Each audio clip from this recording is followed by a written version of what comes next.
Pertsona zaharrentzat aktibo mantentzeko ezinbestekoa da autonomia.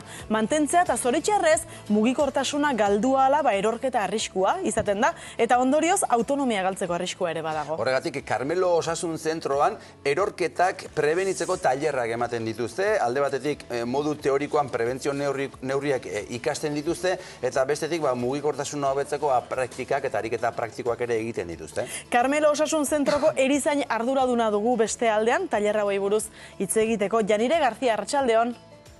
Kaixo, arratsaldeon. Janire, denok ulertu dezagun lehenik eta behin, ze garrantzia du autonomiak? A ber, autonomia mantentzea pertsona guztientzat oso garrantzitsua da. Baina pertsona nagusien are gehiago, bizi kalitatea mantentzeko, ongitate fisiko eta emozionala mantendu ahal izateko.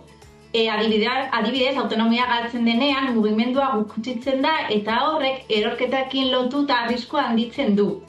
Gainera, erorketa batek izatea beldurra sortzen du.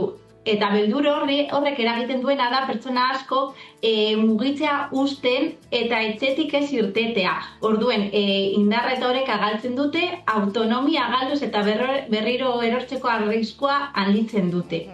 Garrantzitsua da konturatzea pertsona nagusiei ahal dutena egitea ustea egitea.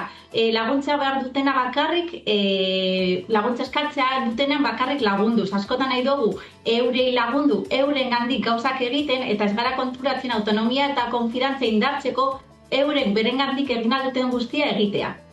Eta erorketak aipatu dituzularik, erorketen ondoren zeintzu dira lesiorik ohikoenak?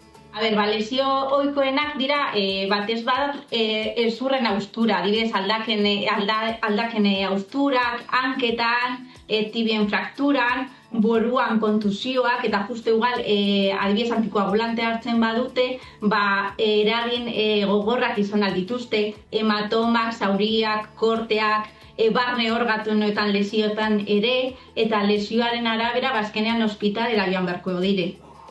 Bai, eta erorketak eta hausturak azkar egiten dira, baina ondoren sendatzea mantsoagoa izaten da, ezta?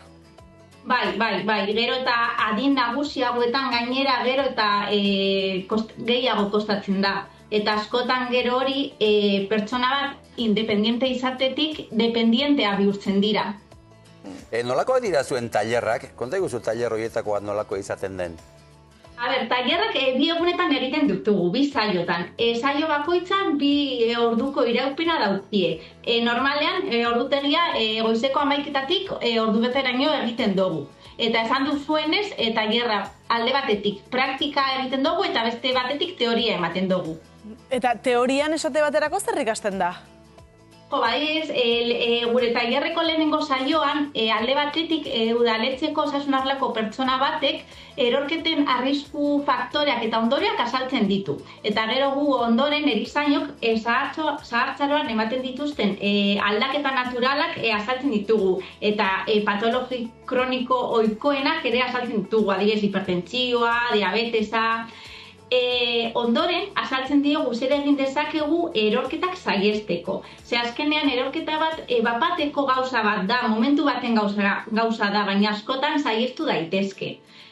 Azaltzen diogu adibidez, osasun kontrolak egiteko garrantzia, elikaduraren garrantzia, nola aukeratu oinetako egokiak oso garrantzitsua dela, botikak hartzearen garrantzia, eta nola pastilleroaren erabilera euren bizitza erraztu dezake, eta gero laguntzagailuak nola erabili erakusten diegu.